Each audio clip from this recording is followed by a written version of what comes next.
Hello student, good evening to all of you. तो next lecture की बात करते हैं, लेक्चर नंबर 2। लास्ट लेक्चर में इंडक्टिव इफेक्ट के ऑर्डर बताए थे, किसका प्लस आई लगेगा किसका माइनस आई लगेगा। विथ ऑर्डर आपको पता होना चाहिए किसका प्लस आई लग रहा है किसका माइनस आई लग रहा है। और मैंने ये भी बोला था कि वो ऑर्डर आपको याद होने चाहिए। होपफुली आपने याद कर लिए होंगे, सिंपल से ऑर्डर है, वहां से क्वेश्चन आ भी जाते हैं कई बार। ठीक है, उसमें दो तीन चीजों का आप ध्यान रखें। OR का माइनस आई OH से ज्यादा है, NR2 का माइनस आई NH2 से ज्यादा है। ये दो तीन चीजें बहुत ज्यादा इंपॉर्टेंट हो जाती है। तो नाउ लेक्चर नंबर 2 की बात करते हैं। इंडक्टिव इफेक्ट हमारा लास्ट टॉपिक रहा था। अब इंडक्टिव इफेक्ट हम क्यों पढ़ते हैं, उसके एप्लीकेशन क्या है, कहां यूज में आने वाला है। तो नाउ आज का हेडिंग रहेगा, पहला heading application of inductive effect. Application of inductive effect, inductive effect के एप्लीकेशन। ठीक है, एप्लीकेशन देखिए तो सबसे पहले स्टेबिलिटी, स्टेबिलिटी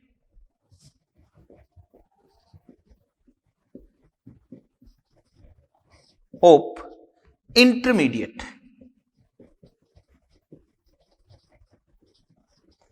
इंटरमीडिएट की स्टेबिलिटी। अब इंटरमीडिएट में हमारे पास कौन कौन से हैं इंटरमीडिएट। एक है अपने पास कार्बोकेटाइन, कार्ब एनाइन और फ्री रेडिकल। एक तो ये एप्लीकेशन देखेंगे, एक हम देखेंगे एसिडिटी, और तीसरा एप्लीकेशन है बेसिसिटी। बेसिक चीजें हम यहां देखना स्टार्ट करेंगे कि stability of intermediate, carbocation, कार्बेनाइन, free radical, acidity और बेसिसिटी, इन तीनों की हम यहां बात करने वाले हैं। तो सबसे पहले मैं एक्सप्लेन करूंगा स्टेबिलिटी ऑफ कार्बोकेटाइन। क्या कार्बोकेटाइन होता है उसके बारे में बात करेंगे। Stability of carbocation. तो सबसे पहले यह तो समझे कि कार्बोकेटाइन होता क्या है। ठीक है, सबसे पहले इसी बात को हम पकड़ के चलते हैं कि कार्बोकेटाइन होता क्या है। तो कार्बोकेटाइन क्या होता है, देखो इधर ये वाला, मतलब कितना वैलेंट होता है, ट्राईवैलेंट। कार्बोकेटाइन ट्राईवैलेंट होता है। Valence shell electron, valence shell electron दो इसके हो गए, दो यहां हो गए और दो यहां हो गए। वो कितने होते हैं, 6 इलेक्ट्रॉन का मतलब इलेक्ट्रॉन डेफिशिएंट है या इलेक्ट्रॉन रिच स्पीसीज है। तो इलेक्ट्रॉन डेफिशिएंट है, ऑक्टेट कंप्लीट नहीं है। तो ये इलेक्ट्रॉन डेफिशिएंट। ठीक है, इलेक्ट्रोफाइल हो गया क्या, sp2 हाइब्रिडाइज होता है, ट्राइगोनल प्लेनर होता है। देखो ट्राइगोनल प्लेनर ऐसे होता है, ये कार्बन, एक बॉन्ड इधर बनेगा, एक इधर बनेगा, एक इधर बनेगा, और ये ट्राइगोनल प्लेनर हो गया। इस प्रकार से देखेंगे इसको, ये ट्राइगोनल प्लेनर। ठीक है, vacant p orbital, vacant p orbital होता है, और ये वेकेंट, इसके परपेंडिकुलर वेकेंट p ऑर्बिटल जिसपे पॉजिटिव चार्ज प्रेजेंट होता है। ये है कार्बोकेटाइन, ट्राईवैलेंट है, वैलेंस सेल इलेक्ट्रॉन है, इलेक्ट्रॉन डेफिशिएंट है, इलेक्ट्रोफाइल है, इलेक्ट्रोफाइल का काम करेगा, sp2 हाइब्रिडाइज है, चार्जेज स्पीसीज है, ट्राइगोनल प्लेनर है, वेकेंट p ऑर्बिटल है। अब मुझे बताओ, अगर ये इलेक्ट्रॉन डेफिशिएंट है तो इसको स्टेबलाइज कौन करेगा, जो इसको इलेक्ट्रॉन डोनेट करता हो।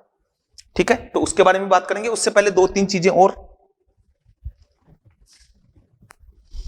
तीन चीजें की और बात करेंगे। पहले कार्बोकेटाइन की बात कर रहे हैं अपन। डायमैग्नेटिक नेचर का है, सभी पेड इलेक्ट्रॉन है, तो डायमैग्नेटिक स्पीसीज है।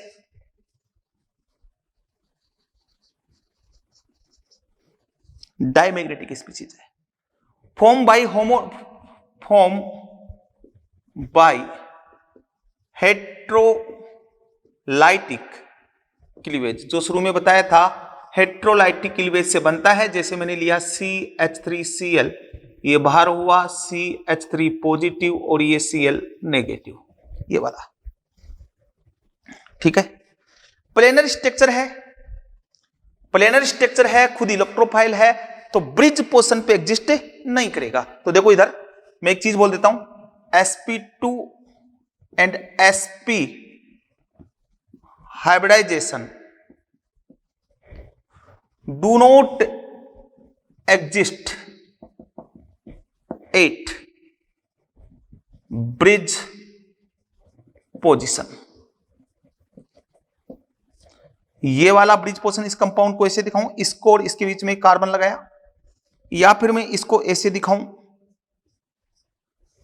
यहां पॉजिटिव चार्ज लगा दिया, ये ब्रिज पोर्शन है, ठीक है। ये least stable do not exist, वोलेशन हो रहा है ब्रेड्स रूल का। आपने पढ़ा होगा कि यहां कार्बोकेटाइन, ये sp2 हो गया ना, sp2 यहां एग्जिस्ट नहीं करता है, sp2 एग्जिस्ट नहीं करता है ना, यहां पे ये डबल बॉन्ड एग्जिस्ट करता है, ये वाला भी पॉसिबल नहीं है, ये आपने पढ़ लिया होगा, वो टोटोमेरिज्म पढ़ा तब पढ़ लिया होगा। इस जगह पॉजिटिव चार्ज या sp2 या sp एग्जिस्ट नहीं करता है, तो यहां पे नहीं एग्जिस्ट करेगा, ये ध्यान होना चाहिए। अब हम बात करते हैं इसकी स्टेबिलिटी की, यहां दिखा दो या यहां दिखा दो। अच्छा, ये वाला एग्जिस्ट करेगा, ये एग्जिस्ट है, ये ब्रिज नहीं है, ब्रिज का मतलब ये वाला ब्रिज एटम है, ब्रिज एटम होना चाहिए, इसमें ब्रिज एटम नहीं है, ये तो बाइसाइक्लो कंपाउंड है, ओके। तो ये मैंने कार्बोकेटाइन को इंफॉर्मेशन दिया, आप खुद दिमाग लगाएं कि कार्बोकेटाइन है। अब कार्बोकेटाइन की स्टेबिलिटी हमें चेक करनी है, तो कार्बोकेटाइन तो खुद इलेक्ट्रॉन डेफिशिएंट है ना, तो इसको स्टेबलाइज कौन करेंगे, जो इस पे इलेक्ट्रॉन डोनेट करेंगे, मतलब प्लस आई वाले इफेक्ट इसको स्टेबलाइज करेंगे। देखें वो कौन से हैं। अब मैं बात करता हूं stability of carbocation.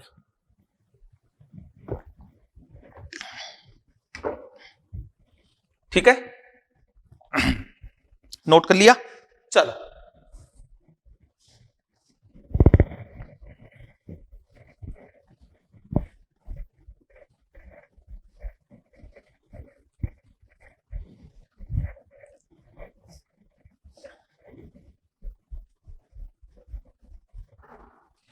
Bridge portion पे क्यों नहीं एग्जिस्ट करता है, क्योंकि वहां प्लेनरिटी आना पॉसिबल नहीं है, इसलिए एग्जिस्ट नहीं करता है, okay. Stability of carbocation is directly proportional to plus R plus H plus I, inversely proportional to minus R minus H minus I. Carbocation की स्टेबिलिटी का फॉर्मूला ये से चेक करते हैं कि सबसे ज्यादा, या इसको ऐसे ऐसे ओपन कर सकते हैं, स्टेबिलिटी ऑफ कार्बोकेटाइन, ठीक है।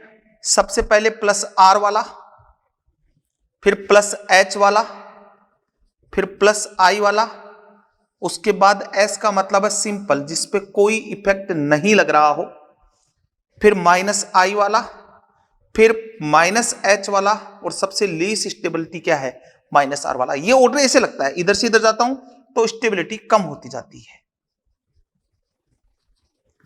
तो अभी आपको नहीं पता रेजोनेंस क्या है, हाइपर कॉन्जुगेशन क्या है, पता भी है तो मेरे हिसाब से आपको नहीं पता, क्योंकि आगे हम पढ़ेंगे। तो अभी हमारा फॉर्मूला केवल यहां तक रहेगा, इसके क्वेश्चन दूंगा मैं, क्योंकि अभी हम इसको पढ़ेंगे। Stability of carbocation is directly proportional to plus I और inversely proportional to minus A. अभी फॉर्मूला अपना इतना ही फॉर्मूला रहेगा, इनके क्वेश्चंस में आपको नहीं करवाऊंगा, ठीक है। देखें, जैसे मैंने लिया CH3CH2 positive, CH3CHCH3 positive, CH3 और ये CH3 और ये CH3 पॉजिटिव, और stability of carbocation will be, stability of carbocation will be. ये क्वेश्चन हमारा चल रहा है कि कार्बोकेटाइन की स्टेबिलिटी क्या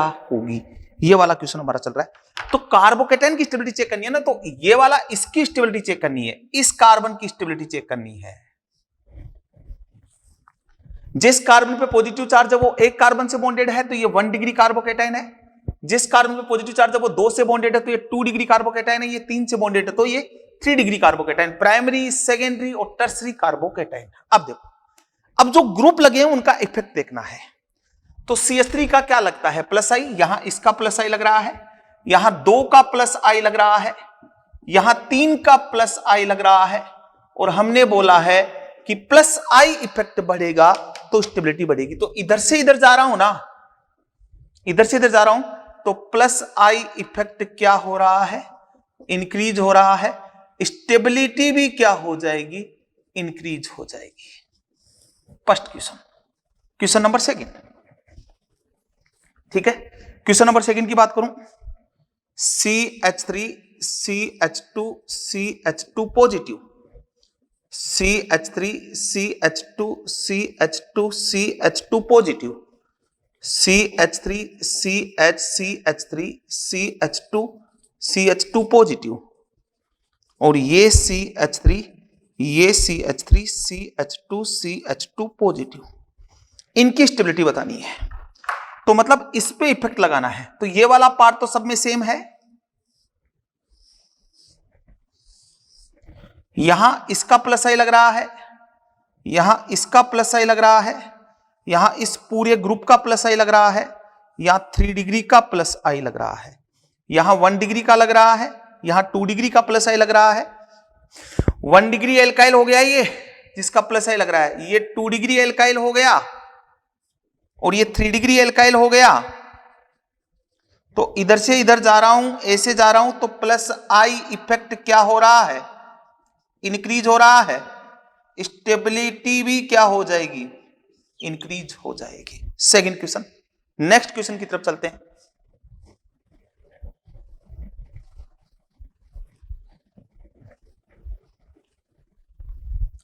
नेक्स्ट क्वेश्चन की तरफ चलते हैं। CH3 CH2 positive, CH2 double bond CH positive, CH triple bond C positive, ठीक है। ये वाला sp2 है, ये वाला भी sp2 है, ये वाला sp कार्बोकेटाइन है, ये वाला sp कार्बोकेटाइन है। अब देखो, इस पे पॉजिटिव चार्ज लगा हुआ है, ठीक है। CH3 का प्लस आई लगेगा, इसका माइनस आई लगेगा, इसका भी माइनस आई लगेगा। अब ट्रिपल बॉन्ड और डबल बॉन्ड में से माइनस आई ज्यादा किसका होता है, ट्रिपल बॉन्ड का ज्यादा होता है। तो इधर से इधर जा रहा हूं ना, तो माइनस आई इफेक्ट क्या हो रहा है, इंक्रीज हो रहा है, स्टेबिलिटी क्या हो जाएगी, डिक्रीज हो जाएगी। क्वेश्चन नंबर 3, क्वेश्चन नंबर 4, ठीक है। ये लिया मैंने CH2OH CH2 positive, CH2OR CH2 ये पॉजिटिव, CH2CH3 CH2 ये पॉजिटिव, और CH2 ये Cl CH2 ये पॉजिटिव, और यहां लिखा मैंने NR3+।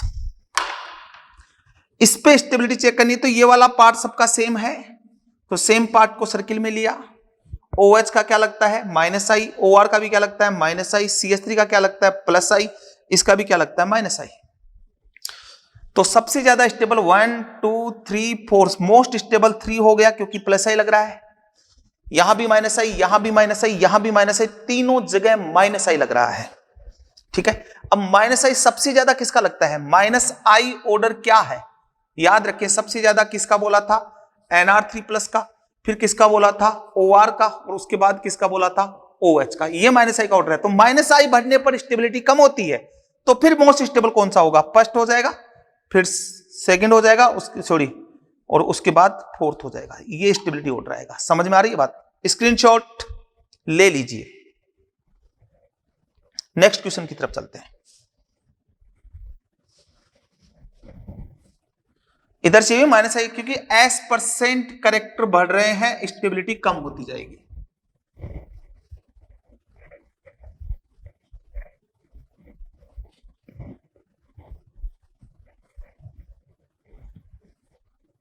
ठीक है, नेक्स्ट बात करते हैं CD3 प्लस CH3 प्लस, ये C के तीनों तरफ D लगे हुए हैं, ये प्लस है, C के दोनों तरफ H लगे हुए हैं, ये प्लस है, तो इस D का क्या लगता है, प्लस I, और H का कुछ नहीं लगता, तो ये वाला ज्यादा स्टेबल हो गया।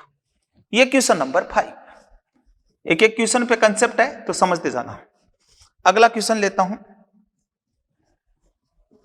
ये CH2 पॉजिटिव, ये CH3, ये CH2 पॉजिटिव और ये CH2 पॉजिटिव, ये CD3 और ये CH2 पॉजिटिव NO2 और ये CH2 positive Cl।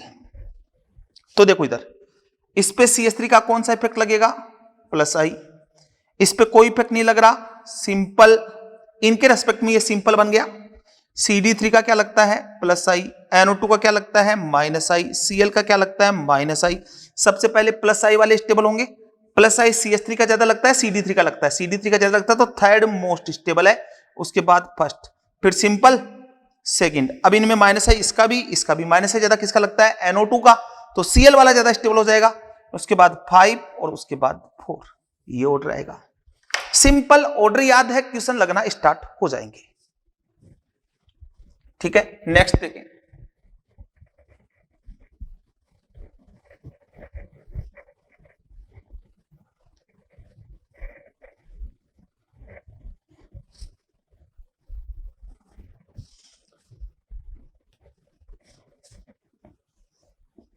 Positive positive positive और ये पॉजिटिव। ठीक है, इनका स्टेबिलिटी, इधर से इधर जाऊंगा तो स्टेबिलिटी बढ़ेगा।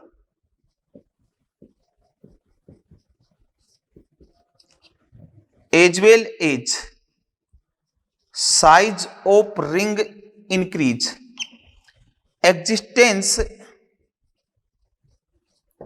existence of sp2 hybridization increase because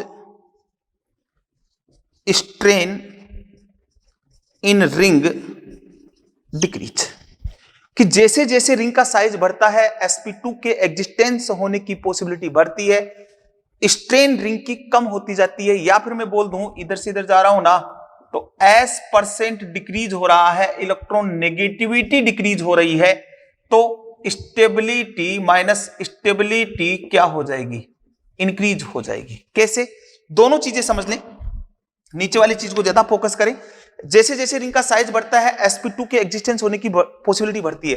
भाई ये sp2 है, तो sp2 हाइब्रिडेशन कितने बॉन्ड एंगल की डिमांड करता है, 120 की, जबकि है कितना, 60 डिवाइडेड बाई 2। ये इसमें स्ट्रेन है, इतनी स्ट्रेन है रिंग में, इसमें होना sp2 पे 120 चाहिए था, है कितना, 90 डिवाइडेड बाई 2, इसमें इतनी स्ट्रेन है। इसमें होना चाहिए था 120, 108 है, इसमें इतनी स्ट्रेन है। और इसमें 120 डिवाइडेड बाई 120 और इसमें इतनी स्ट्रेन है। तो ये स्ट्रेन का फॉर्मूला है बेयर स्ट्रेन थ्योरी का। एक्चुअली में बॉन्ड एंगल होना कितना चाहिए था, है कितना, sp2 पे 120 होना चाहिए था, है कितना, 60 डिवाइडेड बाई 2, इसमें स्ट्रेन मैक्सिमम है। तो मैंने बोला जैसे जैसे रिंग का साइज बढ़ता है sp2 हाइब्रिडेशन के एग्जिस्ट होने की पॉसिबिलिटी बढ़ती है। ये सेम ये भी है,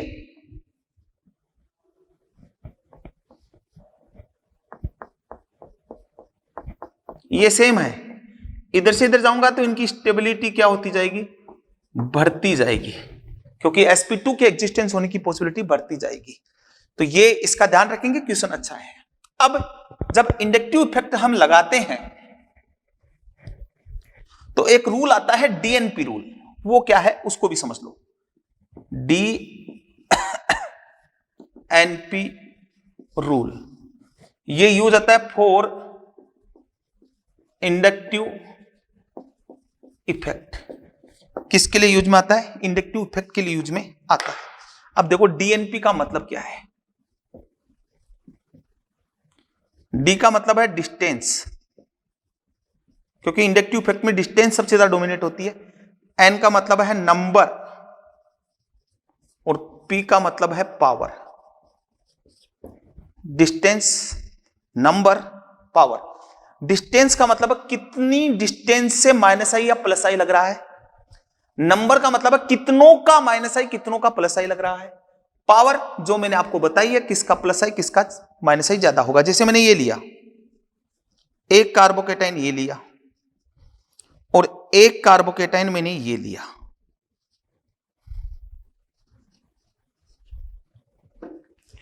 अब इनमें से बात करूं तो देखो 1 2 3 3 नंबर पे सीएल का क्या लग रहा है, माइनस आई।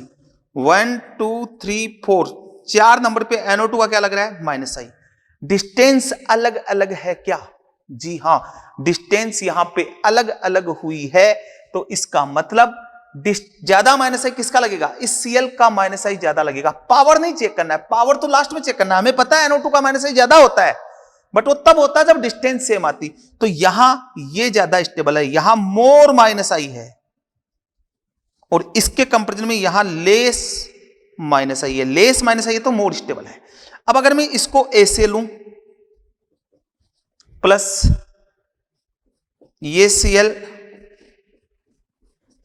और ये NO2, अब देखो 1 2 3 3 नंबर पे 2 का क्या लग रहा है, माइनस आई। 2 टाइम्स माइनस आई और यहां 1 2 3 3 नंबर पे इसका भी -1, 1 टाइम्स माइनस आई। डिस्टेंस सेम है, सेम डिस्टेंस, डिफरेंट नंबर। यहां 2 का लग रहा है यहां 1 का लग रहा है, तो ज्यादा माइनस आई यहां लग गया तो ये वाला ज्यादा स्टेबल हो गया, क्योंकि यहां ये स्टेबिलिटी ऑर्डर है। तो डिस्टेंस में सबसे पहले डिस्टेंस चेक करें, उसके बाद नंबर चेक करें और नंबर सेम आ जाए तो पावर चेक करें। जैसे मैंने ये एग्जांपल लिया, Cl पॉजिटिव और ये Cl और ये फ्लोरीन, तो यहां 1 2 3 1 2 3 D क्या है, सेम। N क्या है, सेम। भाई यहां भी माइनस आई का, पावर क्या है, डिफरेंट। किसका माइनस आई ज्यादा होता है, फ्लोरीन का ज्यादा होता है माइनस आई, तो ये ज्यादा स्टेबल हो गया, मोर माइनस आई, और ये लेस माइनस आई। तो ये था stability of carbocation on the basis of inductive effect कैसे चेक करते हैं। ठीक है, अच्छे अच्छे क्वेश्चन थे वो सारे करवा दिए हैं। नाउ हम बात करेंगे स्टेबिलिटी ऑफ फ्री रेडिकल। ठीक है, ठीक है।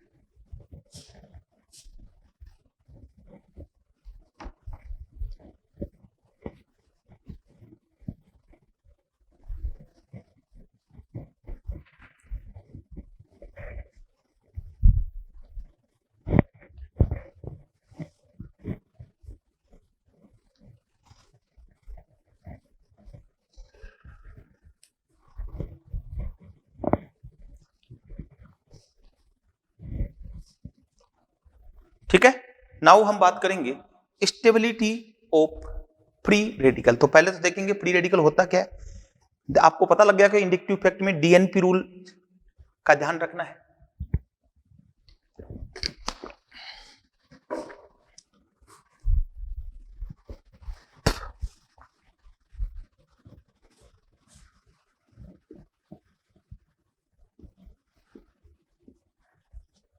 स्टेबिलिटी ऑफ फ्री रेडिकल, तो सबसे पहले फ्री रेडिकल को देखते हैं होता क्या है फ्री रेडिकल। तो ये होता है फ्री रेडिकल, ये वाला। तो ये भी ट्राइवेलेंट ही है,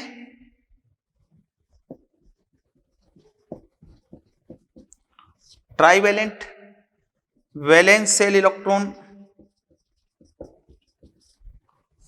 तो दो इसके और दो इसके कितने हैं, और एक ये वाला 7। अनपेड इलेक्ट्रॉन है तो पैरामैग्नेटिक होगा,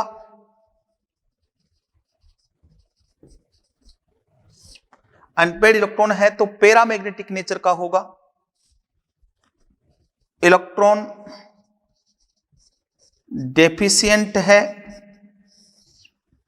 इलेक्ट्रोफाइल है,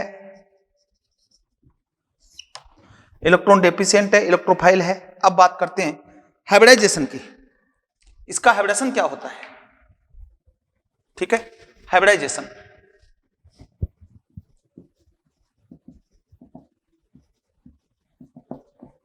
sp2 ट्राइगोनल प्लेनर, कार्बन ये एक इलेक्ट्रॉन, ये कौन सा है? p orbital, trivalent trigonal planar. CH3 radical, ये sp3 होता है, इसका ध्यान रखोगे। sp3 पिरामिडल शेप, ठीक है। एक और, free radical can exist at bridge position but hybridization will be sp3। भाई हमने बोला sp2 एग्जिस्ट नहीं करता। एक तो मैंने इस रेडिकल का बोला है कि ये sp3 होता है, ये बेंट रूल्स एक्सप्लेन हो जाएगा, हाइब्रिडेशन में पार्टिसिपेट होते नहीं, बॉन्डिंग का पार्ट है। अब मैंने बोला कि यहां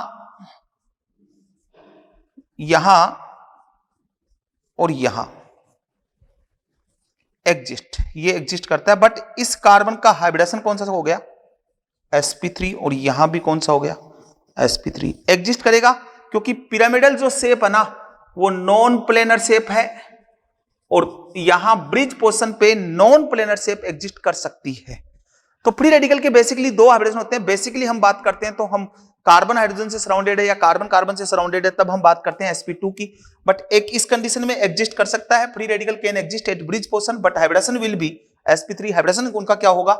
sp3 होगा। फ्री है तो sp2, और एक इसका ध्यान रखोगे यहां भी sp3 होता है। अब मुझे ये बताओ कि ये इलेक्ट्रॉन डेफिशिएंट है, इलेक्ट्रॉन डेफिशिएंट तो कार्बोकेटाइन भी था, सेम कंसेप्ट है, कार्बोकेटाइन भी डेफिशिएंट है, ये भी डेफिशिएंट है, तो उसको स्टेबल कौन कर रहा था? जो इलेक्ट्रॉन डोनेट कर रहे थे। यहां भी स्टेबल कौन करेगा? जो इलेक्ट्रॉन डोनेट करेंगे। तो सेम कंसेप्ट बनेगा, stability of free radical is directly proportional to plus R plus H plus I, inversely proportional to minus R minus H minus I. ये लो, तो अभी तो हम इसी की बात कर रहे हैं।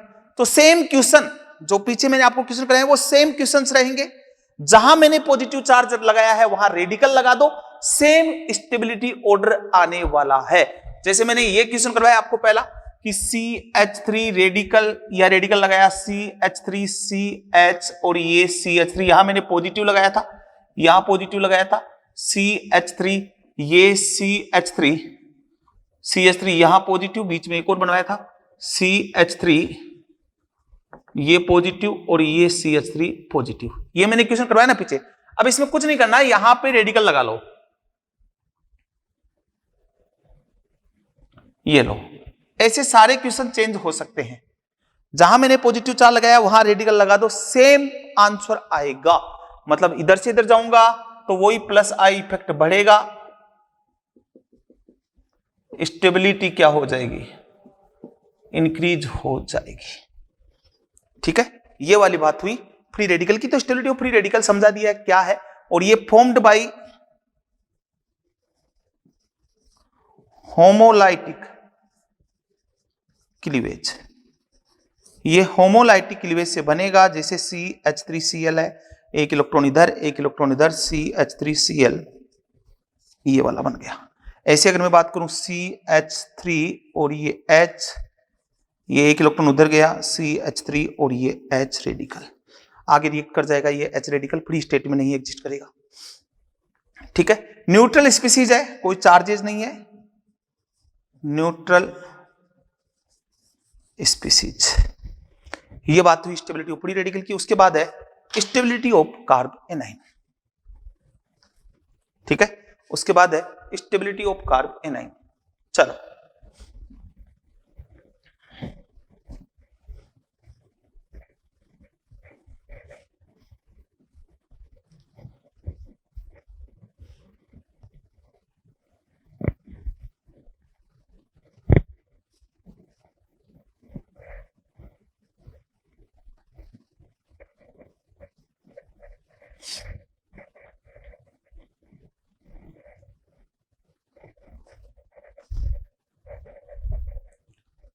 ठीक है, देखिए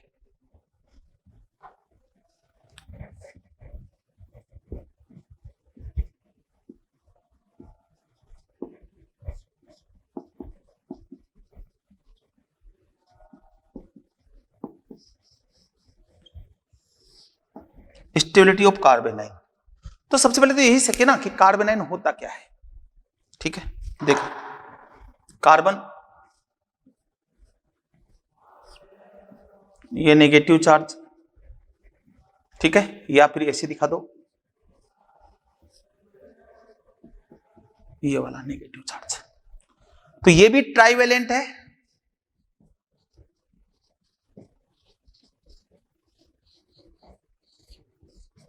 ट्राइवेलेंट है। वैलेंस शेल इलेक्ट्रॉन 8 हो गए क्या, दो इस बॉन्ड के, दो इस बॉन्ड के, दो इस बॉन्ड के और दो नेगेटिव चार्ज के, तो टोटल 4 इलेक्ट्रॉन हो गए हैं, 8 इलेक्ट्रॉन हो गए हैं, सॉरी। तो आप देख लें 8 इलेक्ट्रॉन, वैलेंस शेल इलेक्ट्रॉन 8। ठीक है, तो ऑक्टेट कंप्लीट हुआ, follow octet rule. Octet rule को क्या कर रहा है, फॉलो कर रहा है।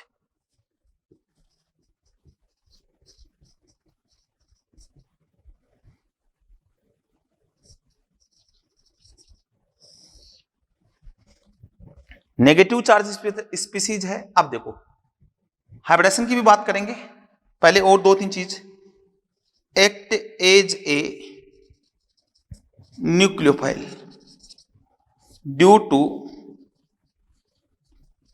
Presence of negative charge. Negative charge के कारण ये किसका काम करेगा, न्यूक्लियोफाइल का काम करेगा। एक एक चीज को समझे, ये सारी कनेक्ट होने वाली है आगे, तो हर चीज को समझे। अब बात करते हैं इसके हाइब्रिडाइजेशन की।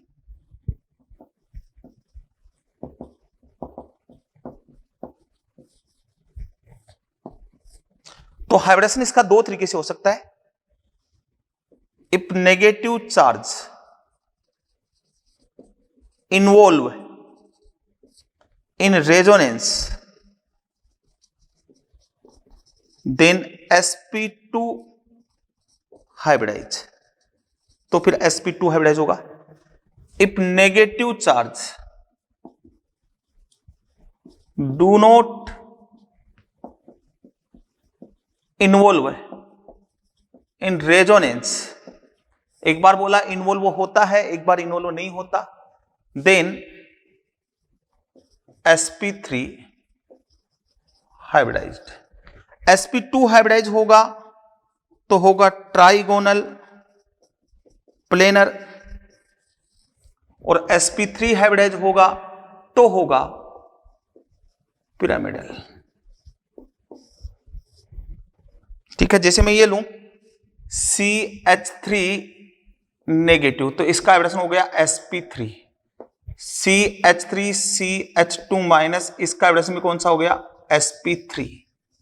बट अगर मैं बात करूं जैसे इसकी CH2 minus CH double bond CH2, तो क्या नेगेटिव चार्ज रेजोनेंस में इन्वॉल्व हो रहा है क्या, तो इस कंडीशन में हाइब्रिडेशन कौन सा होगा, sp2। ऐसे अगर मैं बात करूं CH2 माइनस और ये NO2, तो नेगेटिव चार्ज रेजोनेंस में इन्वॉल्व हो रहा है, तो यहां भी कौन सा हो गया, sp2। ऐसे में बात करूं CH2 माइनस COH, ये नेगेटिव चार्ज रेजोनेंस में इन्वॉल्व हो रहा है, तो यहां भी कौन सा हो गया, sp2। तो इन कंडीशन में तो sp2 रहेगा। अच्छा, negative charge can be exist at bridge position, ये भी ध्यान रखना। नेगेटिव चार्ज, या फिर मैं बोल दूं carb A9 can be exist at bridge position, ठीक है,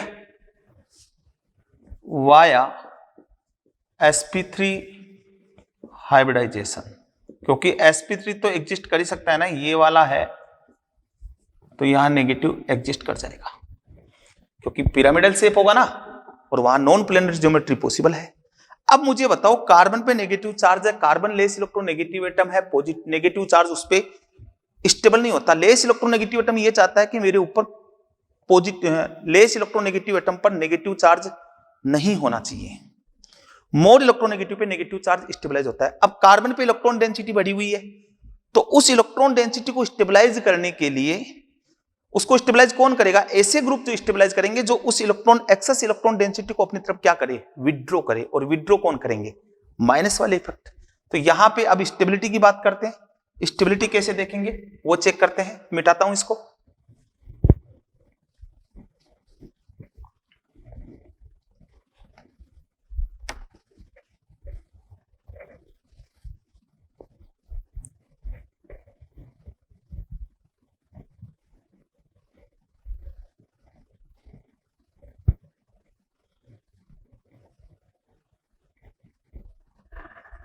चलो देखें स्टेबिलिटी ऑफ कार्बन है। तो stability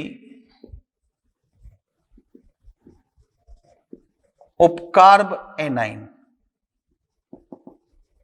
is directly proportional to -r -h -i +r +h +i। मतलब जस्ट कार्बोकेटाइन का अपोजिट फॉर्मूला यहां हो गया। तो इसको ओपन करेंगे तो कैसे करेंगे? Stability of carbanion is directly proportional to सबसे ज्यादा -r वाला, फिर -h वाला, फिर -i वाला, फिर सिंपल जिसपे कोई इफेक्ट नहीं लगा हुआ, उसके बाद +i वाला, फिर +h वाला और +r वाला। इधर से इधर जाऊंगा ना तो stability of carb A9 decrease होगी। कार्ब एनाइन की स्टेबिलिटी इधर से इधर क्या हो जाएगी? डिक्रीज हो जाएगी। चलो तो अभी हमारा फॉर्मूला क्या रहेगा? Stability of carbanion is directly proportional to -i और inversely proportional to +i। Just carbocation का अपोजिट यहां पे है। देखें आप इधर क्वेश्चन देखें। CH3 minus, CH3CH2 minus, CH3CH negative और ये CH3CH3 और ये CH3 नेगेटिव। क्वेश्चन ठीक है। तो क्वेश्चंस की बात कर रहे हैं तो समझे इफेक्ट किस पे लगाना है? कार्बेनाइन पे। ये इस पे इफेक्ट लगाना है, इसकी स्टेबिलिटी चेक करनी है। तो यहां कोई इफेक्ट नहीं लग रहा। इस पे CH3 का क्या लग रहा है? +i। इस पे 2 CH3 का क्या लग रहा है? +i लग रहा है। या कितने CH3 का +i लग रहा है? 3 का +i लग रहा है। इसका मतलब क्या हुआ कि इधर से जता रहा हूं तो +i इफेक्ट इंक्रीज हो रहा है। स्टेबिलिटी क्या हो जाएगी? डिक्रीज हो जाएगी। ये लो सेकंड क्वेश्चन देखें। CH3CH2 minus, CH2 double bond CH minus, CH triple bond C minus और ये मैंने लगाया यहां पे नेगेटिव चार्ज है। ठीक है। ये कौन सा प्रश्न है? sp3। ये कौन सा है? sp2। ये कौन सा है? sp। और यहां इस पे कौन सा है? sp2। ठीक है। तो s% करेक्टर बढ़ते हैं ना, s% इंक्रीज होता है ना, तो इलेक्ट्रॉन नेगेटिविटी इंक्रीज होती है, -i इंक्रीज होता है। स्टेबिलिटी ऑफ कार्ब एनाइन क्या होती है? इंक्रीज होती है। s% इंक्रीज होता है। s% का पता है ना, सबसे ज्यादा sp वाले में तो मोस्ट स्टेबल तो हो गया CH triple bond C minus, फिर यहां भी sp2, यहां भी sp2, यहां एक sp2, यहां 6 sp2, 1 2 3 4 माइनस ये, तो यहां फिर ये वाला स्टेबल हो जाएगा क्योंकि वहां sp2 ज्यादा है, -i ज्यादा लगने वाला है। फिर उसके बाद CH2 double bond CH minus, उसके बाद CH3CH2 माइनस, ये वाला स्टेबिलिटी ऑर्डर आएगा। इंपॉर्टेंट है ये, ध्यान रखना इसका। नेक्स्ट बात करते हैं।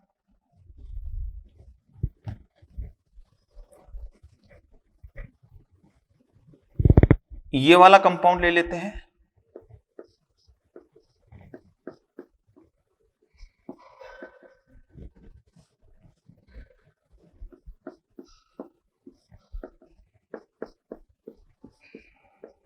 ये वाला क्वेश्चन ले लेते हैं, क्वेश्चन नंबर 3, ये क्वेश्चन नंबर 1, ये क्वेश्चन नंबर 2, वो वाला क्वेश्चन ले लेते हैं।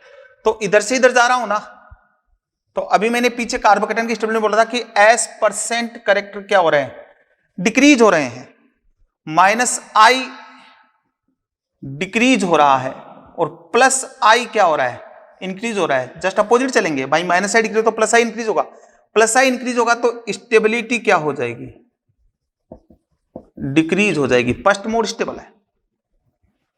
ऐसे अगर मैं बात करूं इस क्वेश्चन की, CH2 minus CH3, CH2 minus COH, CH2 minus NO2 और CH2 माइनस CN। तो इसमें तो CH3 का क्वेश्चन नंबर 4 हो गया, इसमें प्लस आई लग रहा है, इसमें माइनस आई लग रहा है, इसमें माइनस आई लग रहा है, इसमें माइनस आई लग रहा है। अब माइनस आई का ऑर्डर पता होना चाहिए। माइनस आई का ऑर्डर होता है सबसे ज्यादा NO2 का, फिर CN का, फिर COH का। तो मोस्ट स्टेबल कौन होगा, 1 number, 2 number, 3 number, 4 number. 3 most stable हो जाएगा क्या, क्योंकि माइनस आई सबसे ज्यादा लग रहा है। उसके बाद 4 नंबर, 2 नंबर, 1 नंबर, जिसपे प्लस आई लग रहा है वो सबसे लीस्ट स्टेबल हो जाएगा। स्क्रीनशॉट लीजिए। नेक्स्ट क्वेश्चन की बात करते हैं।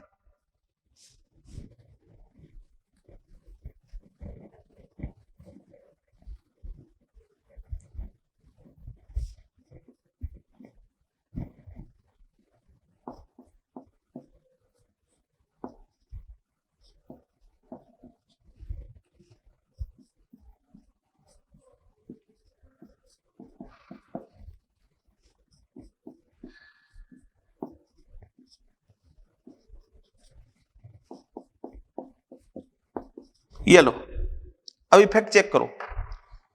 1-2 पोर्शन पे 1-2 पे NO2 का क्या लग रहा है, माइनस आई। यहां भी 1-2 पे 2 Cl का क्या लग रहा है, माइनस आई।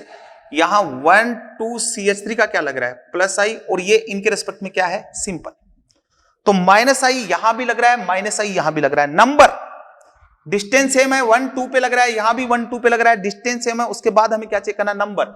यहां 2 का माइनस आई लग रहा है, माइनस आई ऑफ 2, और यहां 1 का माइनस आई लग रहा है। तो ज्यादा स्टेबल सेकंड होगा, उसके बाद फर्स्ट होगा, फिर सिंपल हो जाएगा, और सबसे लेस स्टेबल प्लस आई वाला हो जाएगा third.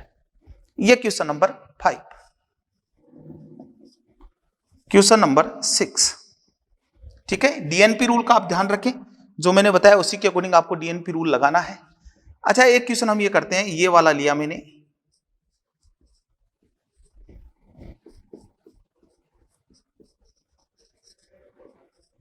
This one is more stable.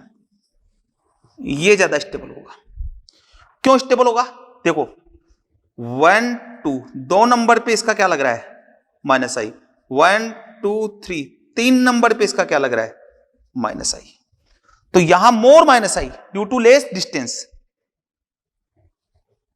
Distance less, और यहां डिस्टेंस क्या है, मोर, इसलिए फर्स्ट ज्यादा स्टेबल हो गया। ठीक है। ऐसे क्वेश्चन बनाने को बहुत सारे क्वेश्चंस बन सकते हैं, कंसेप्ट समझ में आना चाहिए। और एक क्वेश्चन करवा देता हूं, आपको भी थोड़ा सेटिस्फेक्शन लेवल रहेगा। तो एक क्वेश्चन और करवाता हूं, CH2 minus CH Cl Cl, CH2 minus CH2 और ये NO2, CH2 माइनस CH, ये फ्लोरीन, ये फ्लोरीन, CH2 माइनस CH2 और ये C, फ्लोरीन फ्लोरीन और ये फ्लोरीन। ठीक है। अब इनका स्टेबिलिटी ऑर्डर हमें चेक करना है। तो सबसे पहले डिस्टेंस चेक करेंगे, ये वाला पार्ट सब में सेम आ गया। डिस्टेंस देखो, नंबरिंग अगर सब में करना है तो सब में सेम करनी है नंबरिंग। तो यहां से 1-2 पे माइनस आई लग रहा है, 2 Cl का माइनस आई लग रहा है। 1 पे 1 और 2 पे NO2 का क्या लग रहा है, माइनस आई लग रहा है। यहां 1-2 पे 2 फ्लोरीन का क्या लग रहा है, माइनस आई लग रहा है। यहां 1-2-3 पे 3 फ्लोरीन का क्या लग रहा है, माइनस आई लग रहा है। तो माइनस आई डिस्टेंस देखो, यहां 2 पे लग रहा है, यहां 2 पे लग रहा है, यहां 2 पे लग रहा है, तो इन तीनों में डी क्या है, सेम। उसके बाद नंबर, यहां कितने का लग रहा है, 2 का, यहां कितने का लग रहा है, 1 का, यहां कितने का लग रहा है, 2 का, तो ज्यादा माइनस सही यहां हो गया ना, यहां माइनस सही ज्यादा हो गया, यहां 2 का लग रहा है, यहां 1 का लग रहा है। अब इनका नंबर भी सेम है, डिस्टेंस भी सेम है, तो पावर Cl का ज्यादा होता है, फ्लोरीन का ज्यादा होता है, फ्लोरीन का ज्यादा होता है, तो फिर मोस्ट स्टेबल आ जाएगा थर्ड, उसके बाद फर्स्ट, उसके बाद देखो, उसके बाद यहां 2 नंबर से लग रहा है, यहां 3 नंबर से लग रहा है, तो ये वाला ज्यादा आ जाएगा, उसके बाद सेकंड, उसके बाद फोर्थ। ये माइनस आई का ऑर्डर है। आगे बात समझ में क्लियर, कोई डाउट? ऐसे चेक करते हैं माइनस आई का ऑर्डर और stability of carb anionic. Simple सा क्वेश्चन और बात कर लेते हैं, एक क्वेश्चन की और बात कर लेते हैं, कोई प्रॉब्लम नहीं है। क्वेश्चंस कितने करा दो चाहे, CH2 minus NO2, CH2 minus OH, CH2 minus और CH2 माइनस CH3 और CH2 माइनस CD3। ये 5 स्पीसीज है। ये लास्ट क्वेश्चन है, इसके बाद नहीं कराऊंगा क्वेश्चन, ठीक है। 1 2 3 पे क्या लग रहा है, माइनस आई। 1 2 3 देखो नंबरिंग इसमें जहां से स्टार्ट की वहीं से यहां से स्टार्ट करूं। OH का क्या लग रहा है, माइनस आई। ये वाला क्या है, सिंपल। ये 1 2 3 CH3 का क्या लग रहा है, प्लस आई। 1 2 3 इसका भी क्या लग रहा है, प्लस आई। माइनस आई यहां भी लग रहा है, माइनस आई यहां भी लग रहा है। डिस्टेंस सेम है, नंबर सेम है। ज्यादा पावर किसकी होती है, NO2 की, तो 1 नंबर सबसे ज्यादा आएगा, उसके बाद 2 नंबर आएगा, उसके बाद सिंपल आ जाएगा 3 नंबर। अब प्लस आई, इसका भी प्लस आई CD3 का ज्यादा लगता है, और प्लस आई बढ़ता है तो स्टेबिलिटी कम होती है, इसका मतलब फिर 4th आ जाएगा, उसके बाद 5 आ जाएगा। This is stability of carb A9. Easy way में कर सकते हो, कोई प्रॉब्लम नहीं है, ठीक है। तो ये था एप्लीकेशन ऑफ इंडक्टिव इफेक्ट।